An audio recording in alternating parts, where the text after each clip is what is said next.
Before starting each job that involves exposure to electrical hazards, the employee in charge shall complete a job safety plan and conduct a job briefing with the employees involved. The job safety plan shall be completed by a qualified person, be documented, include a description of the job and the individual task, include identification of the electrical hazards associated with each task, and include a shock risk assessment. The shock risk assessment must identify shock hazards, estimate the likelihood of occurrence of injury or damage to health, and the potential severity of injury or damage to health, and determine if additional protective measures are required, including the use of PPE. The job briefing shall cover the job safety plan and the information on the energized electrical work permit, if a permit is required. The job briefing and planning checklist is located in Informative Annex I of the NFPA 70E. It can also be found in the Safety Reference Job on Procore under NFPA 70E. The job briefing and checklist can be referenced as needed. The employee in charge must be able to communicate what is required to the employees involved. If the task involved required the skills of a licensed electrician, then it might be wise for the licensed electrician to perform the job briefing. The job briefing needs to be performed before the work tasks are started.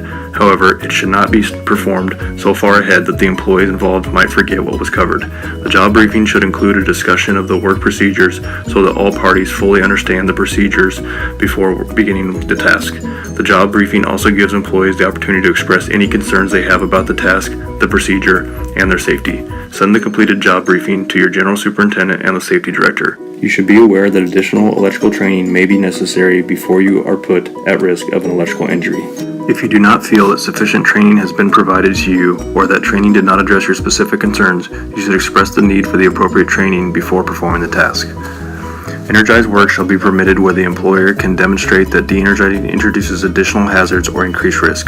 Before authorizing energized work with the justification of a greater hazard, consideration should be given to the result of an incident that may occur. Not only would equipment failure present the greater hazard, but the equipment could be inoperable for a considerably longer time than during a scheduled outage. For example, the proposed justification may be that life support equipment must be worked on while energized. There must be an alternative plan if an incident does occur during repair and the equipment is rendered inoperative. How will life support be maintained when such an event occurs? Another example is a hazardous area ventilation system that may depend on the continuity of electrical power. However, temporary ventilation may be available. Often, the alternative plan provides the reasoning and ability to conduct the work de-energized. In many situations, due to the equipment design limitations, diagnostic work such as voltage or temperature measurement, troubleshooting, and testing of electrical equipment is infeasible to perform without the employee being exposed to energized conductors and circuit parts.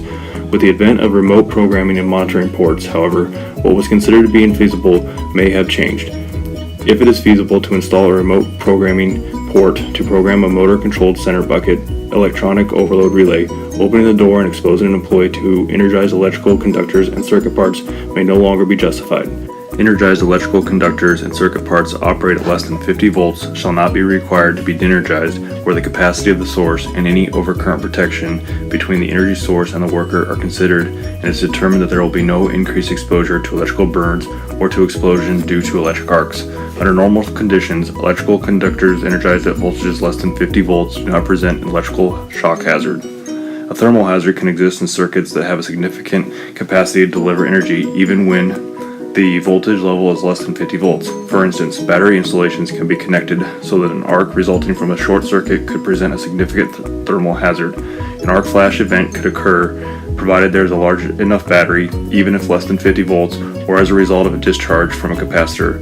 If an uninsulated wrench is left across the terminals of a 12-volt battery for an extended period of time, it can become red hot and can easily burn skin if touched without appropriate protection.